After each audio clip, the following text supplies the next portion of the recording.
because then the State Historical Society is doing a Zoom meeting to do that district at 6. All right, we have one more caller. Hi, we just have a caller with 07 as the last digits. Can you please tell us who you are? This is Bob Taft, Okay, Wausau School District. thanks, Bob. Okay. Thank you.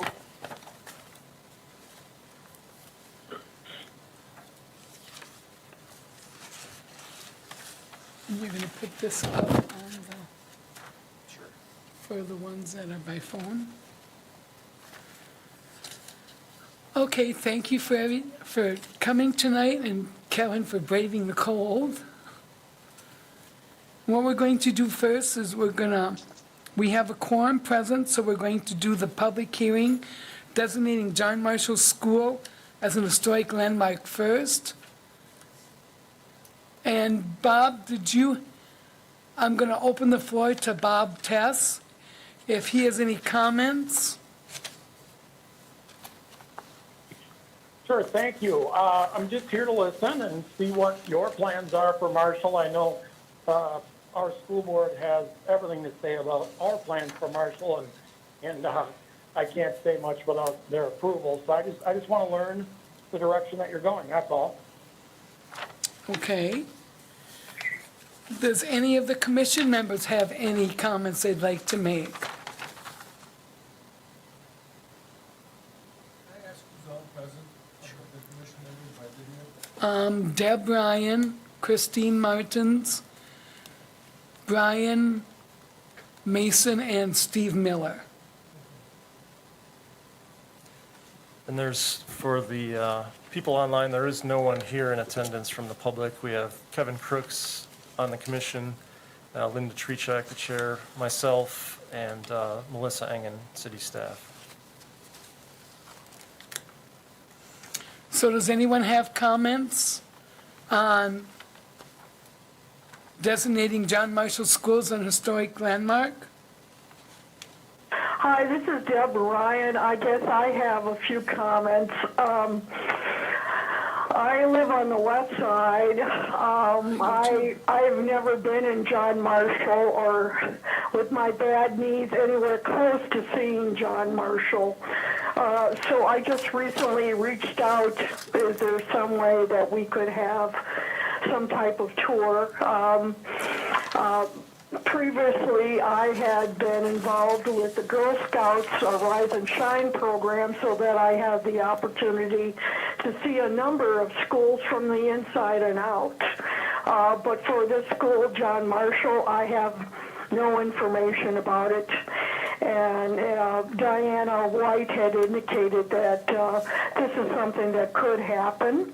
A tour could be somehow done in the future if there's a group that wants to see the school. Thank you. Okay, thank you, Deb.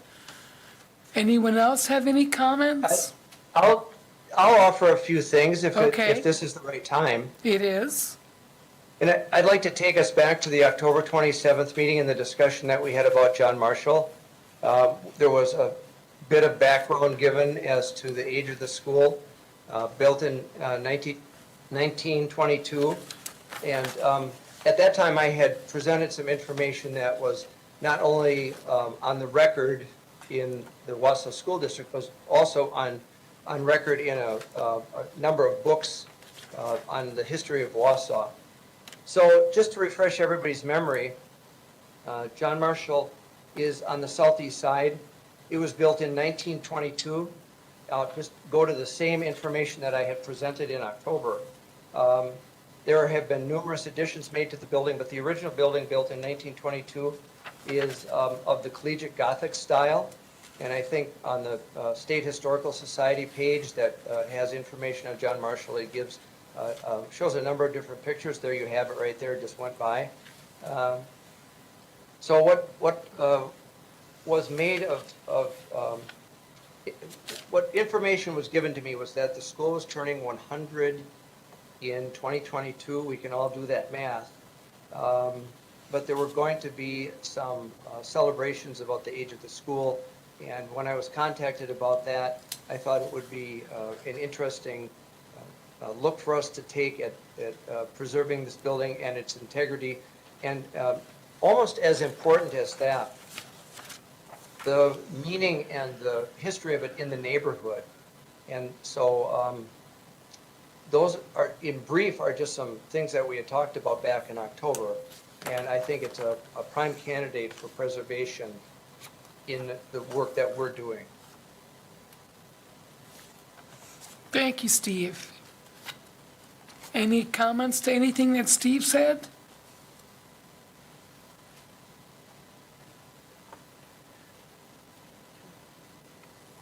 Maybe offer a couple things if you want. Okay, That's all right. go ahead. Or I can wait till after the public hearing if you'd like. Why don't I do that? I'll wait till after that. Okay. Okay, if there's no more comments, Linda, yes? just for folks here, can you explain what happens after this meeting in the process? Okay. So folks know.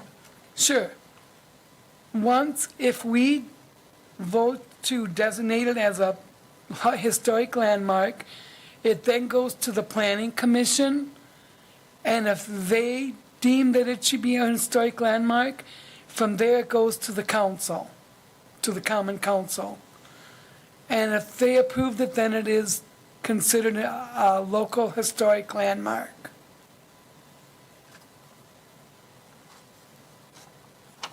Thank you. You're welcome. Anything else? Kevin, you're awful quiet over there. Is there information on, I'm looking, trying to rapidly scan the referendum informations where it might contain plans or hopes for the John Marshall School. Is there somewhere where the committee can get access to what those plans are that Mr. Test sort of vaguely gestured towards, I guess?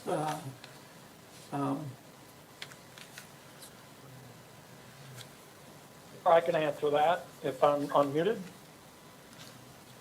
Yep, go ahead, Bob. Okay.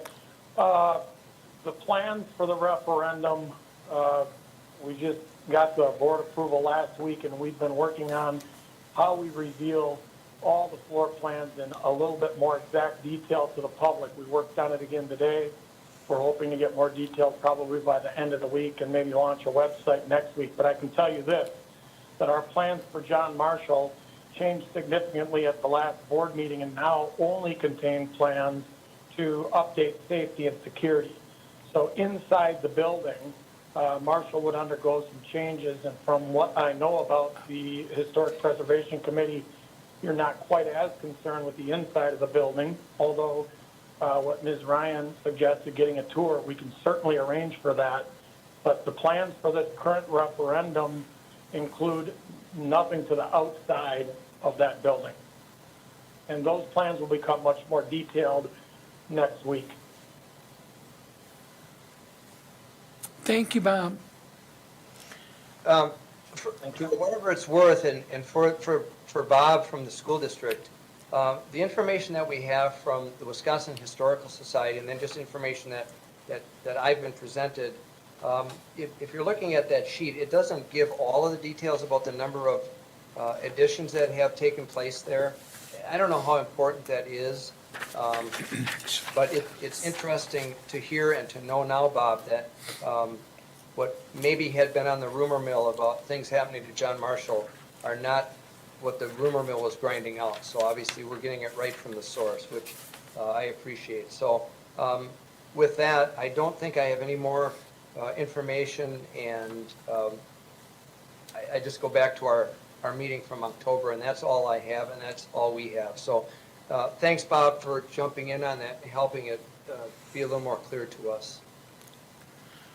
Yes, and if I might add, the board also was pretty clear that the dollar amount on the referendum got significantly less, from 180 million down to 120 million, because they essentially took out everything from the elementaries other than safety and security and a few additional classrooms and some demographic growth areas. So the board, at least for this referendum, isn't considering any changes to Marshall, but I can't speak for what the board would want to do in the next 3 or 4 years, but they did suggest strongly that they wanted to study it.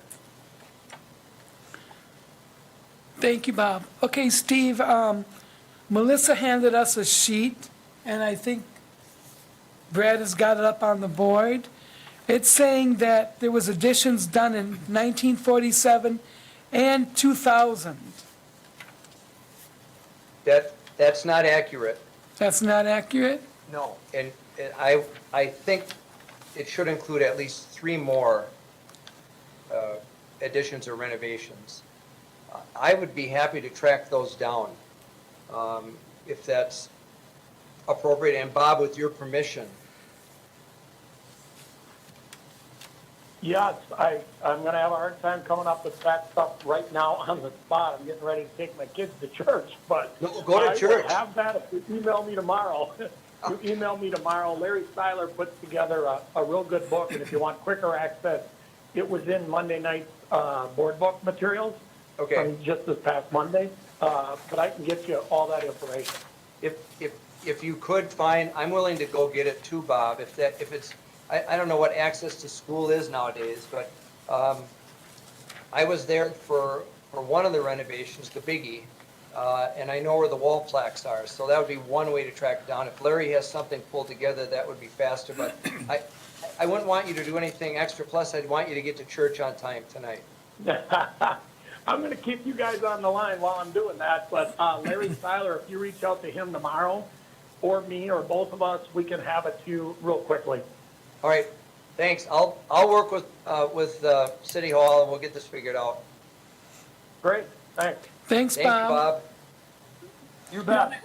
The only other thing that I can think to answer 2 things. One, as a clergyman, nothing in church starts on time, so you get a pardon, Mr. Tess. Thanks, I'm going to use that. For this conversation specifically, I did some research on the architectural firm that designed the school, and other schools in Wisconsin have been added from this firm have been added to the National Historic Registry. So I think, in some respects, that's just a comment to precedent to say that these buildings have been recognized before. So we're acting like others have, which is maybe a good feeling for some or bad for others. But for me, it's feel good acting on existing precedent and to know that, and they've made it to the National Registry before. And I'm thinking specifically about the Lincoln School in Shawano that was added to the National Registry. Nice. Thank you, Brian. If I could just jump in with one more fun fact.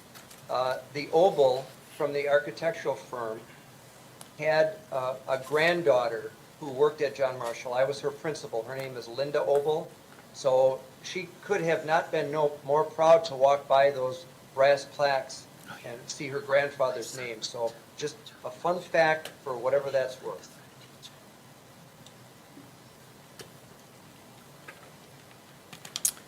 Okay, thank you, Steve. If there's not any more discussion, I need a motion to designate John Marshall School as an historic landmark. So moved. Okay, and then do we have a second? I'll second that. Unless Christine wants to. Now you go ahead. I'll second it. Okay, we have a motion on the floor to designate John Marshall Schools an historic landmark. We have a second. All in favor of designating John Marshall Schools an historic landmark, please say aye. Aye. Aye. Aye. Any opposed? I'm gonna recuse. I don't know enough information. Okay, it looks like it has passed, so this will be going on to the Planning Commission for their next meeting, and then we'll go from there. Okay, now we're gonna go back to, we're gonna finish with the agenda. First, I need a motion to accept the minutes from the October 27th meeting. I so move. I have a correction. Okay, Whoops. what's the correction? The fourth paragraph down toward the bottom of the page, it says, Miller said that Leander Ringel may have information on the area. Yeah, Mr. Ringel has been deceased for 40 years. What I had mentioned that night was that his granddaughter would be a source of information for us if we needed her. Her name is Kathy Tasher. Her mother is Arlene Evu, who was Leander Ringel's daughter, or who is Leander Ringel's daughter. So if I was maybe tongue-tied a little bit, or I wasn't clear, we do have information if we need it. It would come from Kathy Tashler, who is Leander Ringel's granddaughter. okay. I can get that corrected, Steve. Thanks, Melissa. Yeah. Sorry. Are there any other corrections or additions to these minutes? I have a correction, Deb Ryan. I went over the audio verbatim of the Marathon Residence Hall, and I have been on 2 tours of the building, and as well as talked to to Pam Anderson, who had been leading the tours, even the one with, I think, Patrick Bacher. There is no indication from the staff I talked to or from what Pam Anderson knows about mold.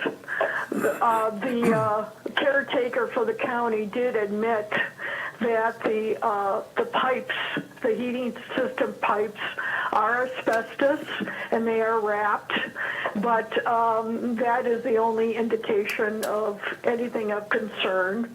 There are no floors that are not allowed access at this time. That's not really a correction to the minutes, though. That's additional information, isn't it? Something new for this time? Good information. Just, Right. I don't think it's a Oh, correction it's to the not minutes. exposed to mold. There is no mold. It doesn't say anything about mold in these minutes.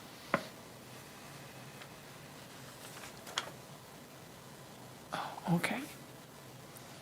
Okay, Like so I said, good information, but not a change to the minutes. well, on the Something to bring up new On the this bottom time. of the first page, it does say that the 4th floor of the building is closed due to mold issues. So if she's saying that there's no mold issues, that can be deleted from the minutes then. Was it true when we had our meeting? I guess we'd have to go back. Should have been true. I talked to Pam Anderson. It's never been closed. Well, again, Tours have been happening. it doesn't matter what was discovered after the fact. I think what is, we're trying to decide if it was this, how it was mentioned at the meeting, and we can go back and look at the minutes. Right. And see what was actually mentioned at the meeting. Okay, so if there's no further corrections or additions to the meetings, I need a motion to approve the minutes from the 27th of October. So moved. And is there a second? Second? All in favor, say aye. Aye. Aye. Opposed? No, Deb Ryan. Okay, the minutes have been approved as with the corrections stated. I think we need to switch over to. Okay, That's right. yeah.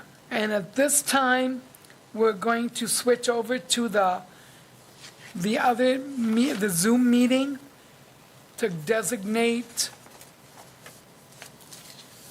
And we have someone here from the Historical Society that's they're going to do a presentation regarding the Highland Park Historic District.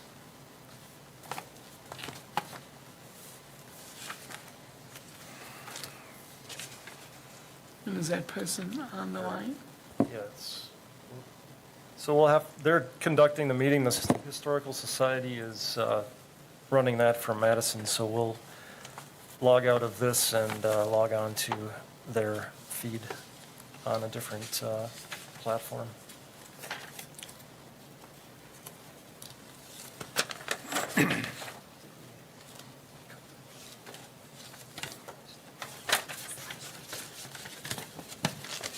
Okay, so we have to jump off of this one, is that what Yeah. you're saying? Or- Yes.